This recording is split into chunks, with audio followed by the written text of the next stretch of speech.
Welcome to the Paddle and Portage Podcast. Our mission at Paddle and Portage is to bring the paddling, the wilderness community together through news, information, and most importantly, stories. And one way we do that is through conversations. Here today is one of those conversations. And today is a special version of the Canoecopia podcast because it's a podcast takeover. Erin Walker, our good friend from the Lost Lakes YouTube channel and regular P&P contributor, is going to have a conversation with Kate Wright from Bending Branches. They make canoe paddles, Aquaview, Bending Branches, kayak, canoe paddles, all these amazing things that are a part of many people's Boundary Waters experience, Lake Superior paddling as well.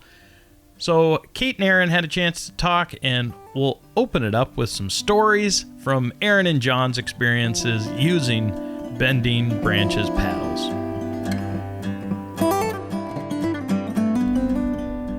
Okay, now I have two added behind-the-scenes stories. Okay. That we'll keep that they can share if they want. I can't wait. So there's the one. So I have two stories that involve one's Bending Branches, one's Aqua-bound paddles. So yeah, we have and used both those. And so the Bending Branches one I was telling Kate, and I've told this on the Paddle and Portage podcast before, but it's such a meaningful story for me, was when John, my husband, and I were up in Nunavut the first time this summer for a 3-week trip in the Barrens. It was our first time up there, and we were a couple days in, and it had like poured rain and heavy winds, and it's the first time we've been dropped off by a float plane, which can be disorienting. And we were just like, whew, we were supposed to be up there for 3 weeks, and we're like, do we kind of, are we in over our heads?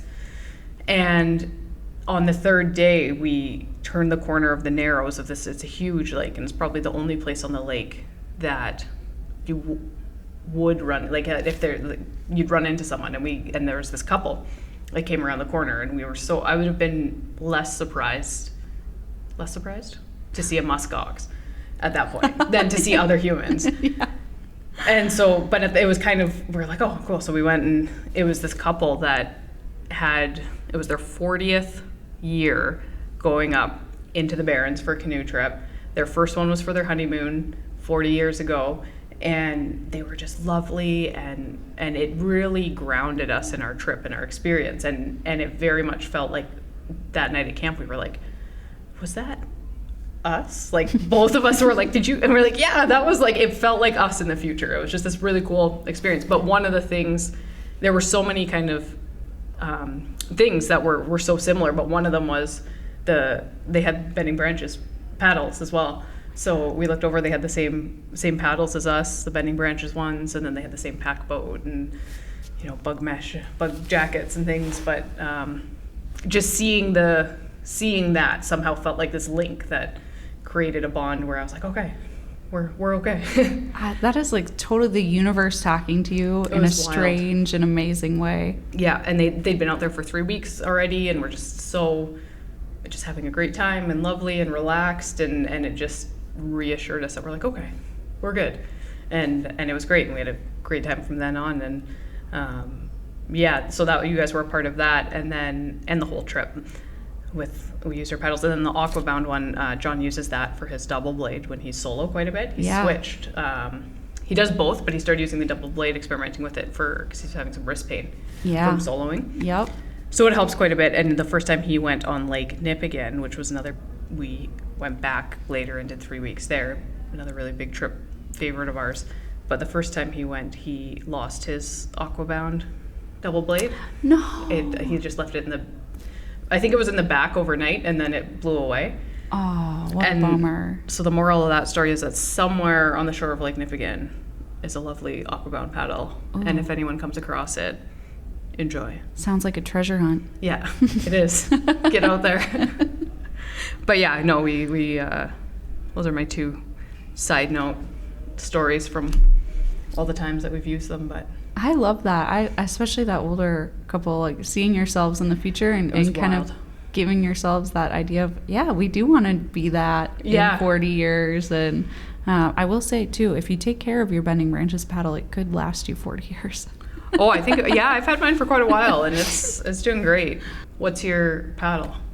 Oh my gosh, I am so guilty of like having the whole paddle quiver, especially now that I work there. But I am, it really depends on the situation. Yeah.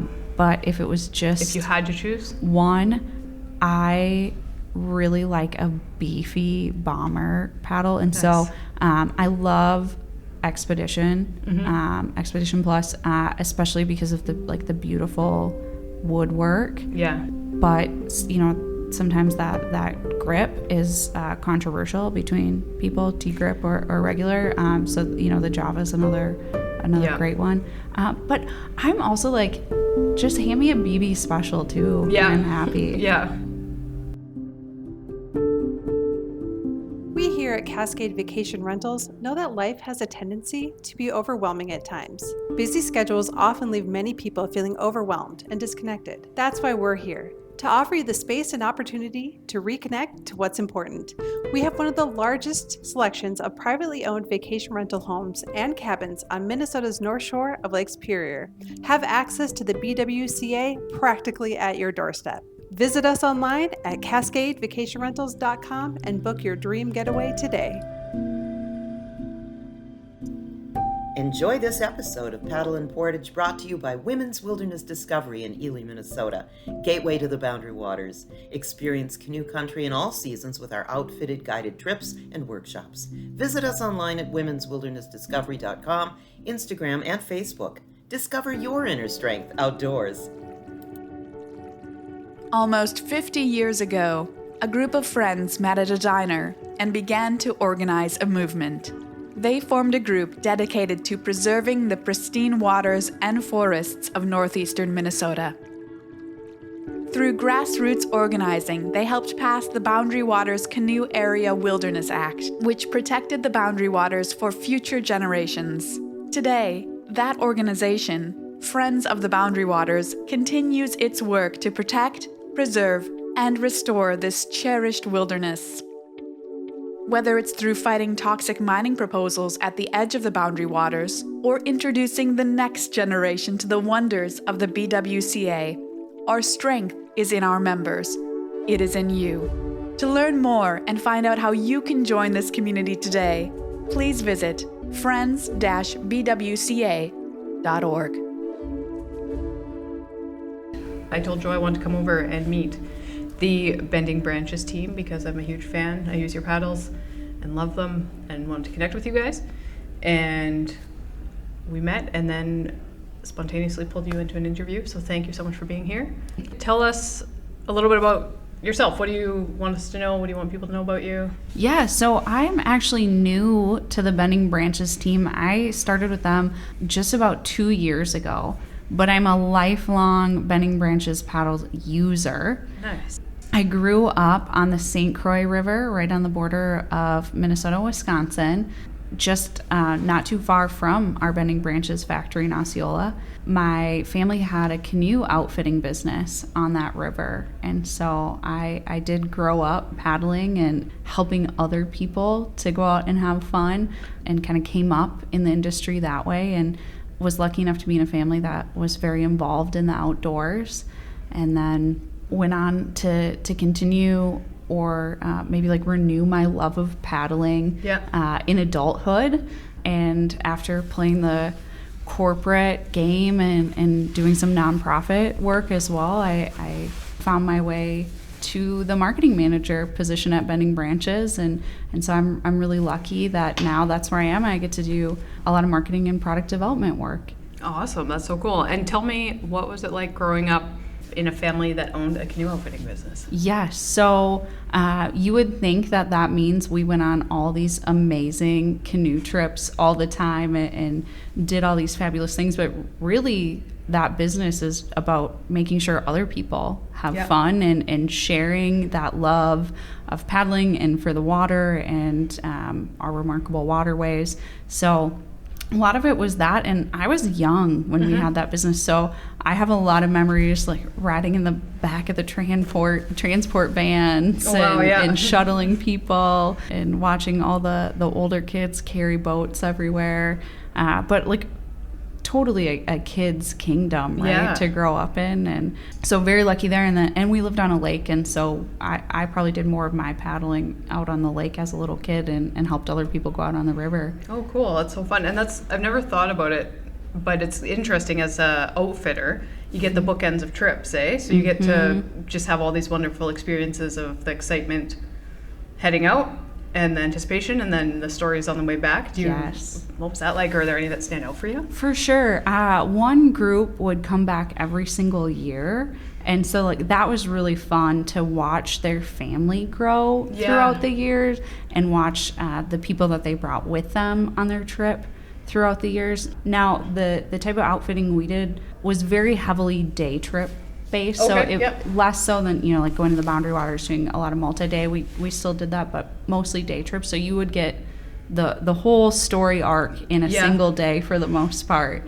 But like I said, the one group, they still go. We don't have that business anymore, but they invite us now on their trips. That's so sweet. So just one of those really cool things, getting to follow them over the course of decades and seeing that love persist.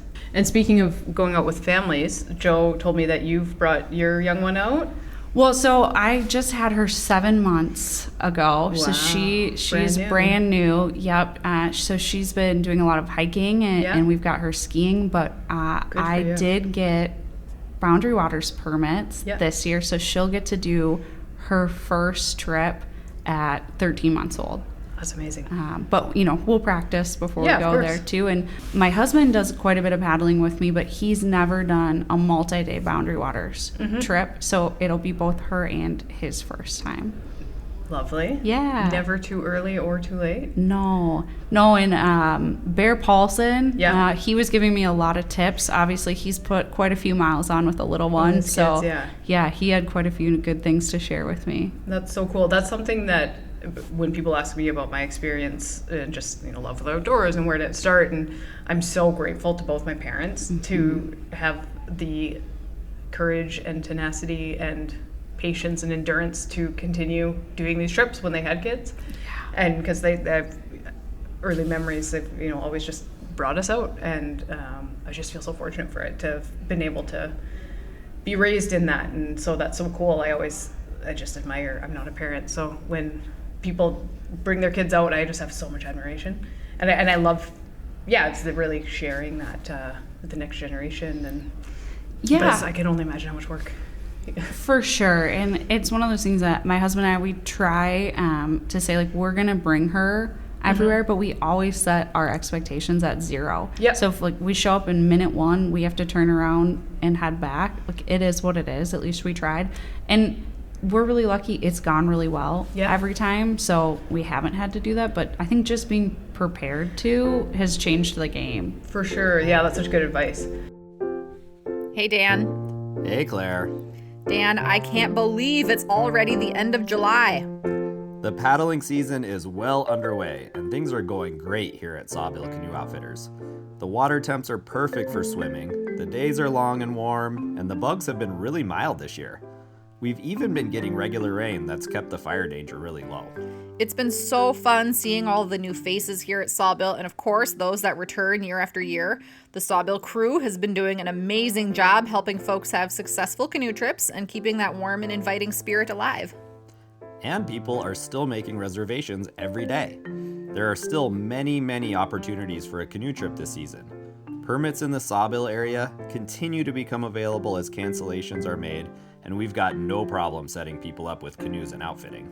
That's right. You can give us a call or send us an email if you have any questions about an upcoming trip or just to learn about the process of what it's like to go on a canoe trip. You can also head over to sawbill.com to hear from the Sawbill crew. They help us write our blog all season long. Happy summer, everyone. What, anything stick out from the advice from Bear for you that you're gonna, tell me? Well, you know, I think my daughter, who's named Poppy, I don't think we're going to be doing 400 miles with her for her first trip. So I think that's wise. yeah. So we're not quite bear caliber, but he was so wonderful in saying, like, it's kids. You just have to be patient. It's not going to go perfect. And what really stuck out was he said they just want to be with you. Yeah. And so I think that's really it. And it's going to be whatever we decide to make it. And, out in the world, like, that's where everything, they can use their imaginations. Yeah. They're so full of wonder. And if you're moving and seeing different things, like, that's going to keep them engaged. Yeah. So I'm excited about that. That's so fun. I was talking, actually, so my mom's here with me at Canoecopia, and we were talking last night, we got in last night, about a trip that the biggest trip we did when I was about 5 and my sister was 9, and we went with another family who had a daughter who was somewhere in between the two of us. So I said, that was so brave, like, or just what was that like? Was that exhausting to bring kids? And she was like, it was so much fun. She was like, you guys, just to see you guys just experience the world, and like, you kept yourselves entertained. You found, no matter what, we had to go set up camp, and whatever it was, you found things to do and explore. And she said it was just so, Situate stayed out there forever. So it's really sweet. That's really sweet. But it's cool to hear, to reflect and hear, we shared kind of our perspectives. First time in a long time we kind of reflected on that trip. And yeah, I think kind of like what you're saying is like hitting home for me, especially. I wasn't even sure if I was going to have kids. Yeah. I waited till I was a little bit, further in life, all that. But I finally, like, really connected to the idea of getting to see the world through someone else's eyes now. And all that wonder that we're so jaded, at this point, and getting to, like, re-experience things in that light. It has been fun already. You know, we've just started, and I really look forward to that, and just seeing the way some little minds work and how they interpret things and start and storytelling with the world around them. And I love that. I'm sure it'll be amazing and worth it. And like all tripping and everything, it's got its challenges, but always worth it. Yeah, we'll find out. Yeah. So what's the trip? Tell me a little bit about the trip in the Boundary Waters you planned. Yeah. It's a very simple trip, just about 3 days. We're going to be on the water, trying to kind of play it safe. We're starting out at Ely. I think entry point is Moose Lake, and going up into part of Basswood Lake. So a pretty heavily frequented area, very close to the city of Ely entry point. Again, I think just that accessibility was appealing to us in this situation where if we didn't have Poppy, maybe we'd be going a little deeper and further, more remote. But, we liked that and the proximity that if, night 1 or night 2, we got to turn around and come back. Yep. And then, there's a little bit easier portages that way as well. And then also, if I'm being completely honest, I was at work when permits went on sale too. And so I didn't get my top 2 choices either, because I was waiting till later in the day. Yeah, that's always a bit of a lottery, eh? Yeah. So I think it worked out great, and we found an area that'll be really perfect for this specific trip, and we're going in August. Towards the end. Yeah, so it'll just Bugs be a nice die time. Down, a little bit cooler. Exactly my hope there. Yeah. And so it'll be my first really true summer experience out in the Boundary Waters paddling. I usually opt for the fall. Yeah. So fall. Tell me about that. Tell me what's you. Well, I love really wanting to be bundled up and around the campfire in the evening. To me, that's part of the nostalgia and beauty of the trips, and so I love the fall for that. I also love the fall because you see less people. Yeah. It's more of a remote experience, even if you don't get as deep. Yeah, for sure. And then, the colors are stunning too. There's no bugs. Yeah. I think fall, I'm the same as you. Fall's my favorite time to paddle. Yeah. There's something about, and I agree, I love that when it just starts to get crisp. The air smells good. Yeah. There's something so cozy about getting into your tent at night. Yes. Snuggled in and You're not cool breath. sweaty and hot. Yeah. The coffee tastes so much better. Yes. Yeah. That's awesome. Yeah. So, but late August is great too. And that's great. I think as you were kind of sharing about the plan, I think even as as parents with a young one, as much for you as for Poppy to have that comfort and safety of it does. Yeah. It allows more flexibility. Yes. To just, and then hopefully you can relax and enjoy the experience more as well. Yeah, I think so. Yeah, and then also being my husband's first time paddling in the Boundary Waters too, just that nice peace of mind. And once again, I'm sure it'll all work out and go great, and we can do the whole trip. But it's kind of like I have that mindset. If you create some of those backup plans, then you won't have to use them. Right? Yeah, for sure. That's a good way to look at it. And just being open to that. Again, it helps the experience, right? To not stress about the what ifs. It's just like, oh, they're there, and we'll use them if needed. Yep. Got that kind of deck of cards in your back pocket. Yeah, and then I didn't even mention with kids, you got to carry more stuff. So much stuff. Yeah. And tell me a little bit about some of the work that Bending Branches does. I just love my paddles from them. I have two. I have a double blade and a single blade, and I'm obsessed with them. And I'm very interested in the process of making the paddles, and it's such a great company because of how you can tell the attention to detail of a smaller company is there, right? They're so well designed. And I'd love to hear a little bit of the behind the scenes. Yeah, for sure. It's a case of paddles made for paddlers by paddlers, right? Like so many people at our factory in Osceola, Wisconsin are paddlers themselves, whether they're in a canoe or a kayak. So they understand the allure, they understand, the needs, and really pour it into that. And we are this really fun, small family-run business up there. And it's actually two brands. So we have Bending Branches and Aquabound. Bending Branches is more of our canoe, paddle, and kayak angling brand. There are a few exceptions to that, but that's the bulk of what is at Bending Branches. And then our Aquabound brand is more kayaking between touring and rec and stand-up paddleboarding in that route. But you kind of talked a little bit about the process of making paddles. And again, I grew up a canoeist and in that industry.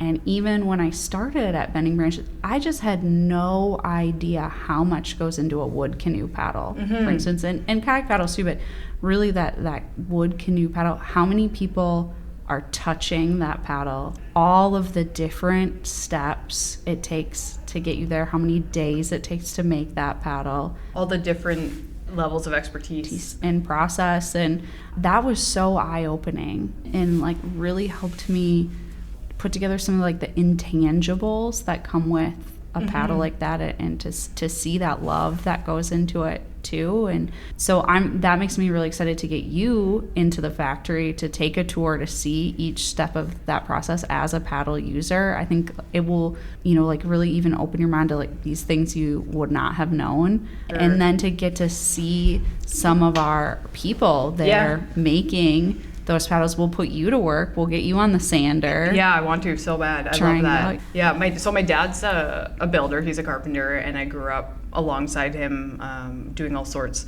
And so I have a passion for, and he's a very skilled finishing carpenter. Wow. And him and my mom actually built a sailboat and sailed across the Pacific years ago. But so he's the craftsmanship. So I've always had that appreciation for the craftsmanship of whether it's boats or paddles. But paddles, to me, I have a very, it's like a very intimate connection. To me, this is my nerd coming out, but it reminds me of a wand in Harry Potter, right? It's this very personal, you go to Ollivanders, and that's how I feel with mine, is this, and I think in that, without knowing it, is part of, without fully comprehending that, what I love about my paddle from Bending Branches is that I feel that connection of I don't, and so I'm excited to get into the factory at some point and meet the people and do the process, because it's such a work of art and a love and a craft. And so paddles are something that I feel very connected to. And Bending Branches was started in the Midwest, out of Minneapolis, and has this, over 40-year rich history here. And it's the whole time has been paddlers making those paddles too. And I think you'll see that come out. And again, all these different fun people touching that paddle along the way, building it. So cool. Because I don't know if people realize that, and I don't know if I did. Like, I think, how, so again, many all the steps. steps and all the people and the knowledge and expertise and attention to detail and care that goes into every paddle that comes out, right? It's mind-blowing. Yeah. Picking the wood that goes in each one, the grain, matching the colors. Really, and each piece is looked over before it goes in. Good. Well, that's something that we're in the works and we'll definitely come to down the road. And I'll just say being here at Canoecopia is so fun for us at the factory, because it gives us a chance to reconnect with paddlers from so many different backgrounds and places, and bringing all of these stories from using their paddles, and then sharing with us all of the trips they're going on this year. And so we're grateful to be here this weekend, and gives us that chance to remind ourselves why we do what we do. And I think it's easy to be like, oh, we just work in the paddle sports industry, but this is a labor of love for people, and it's so amazing to see what remarkable things people do. Where the paddles we go. build, and there's something even really remarkable in the unremarkable backyard trips too. 100%. Every trip's remarkable. And so definitely leave on that note, and then seeing all of these wonderful young people getting into the sport too, all these up and comers, that's so fun, kind of getting to know that next generation of paddlers and seeing what that looks like. And so I'm just excited to be here and learn more about that. Awesome. I love it. Thanks so much for taking the time. It's so much fun getting to know you, getting to know a little bit more about Bending Branches, and making some plans for the future. Yeah, and I can't wait to have you for a tour. So excited.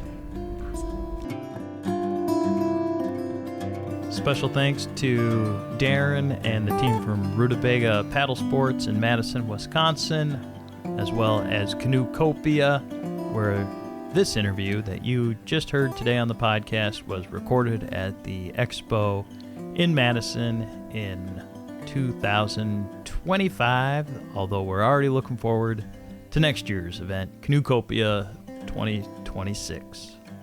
In case you don't know, Canoecopia is probably the largest gathering in the nation when it comes to paddle sports, and therefore it's the largest concentration of storytellers in the nation. We will continue to bring you those stories throughout the year so that you can be as inspired by this great community as we are. Don't forget to like, subscribe. Most importantly, go visit the website or the YouTube channel. We appreciate your support.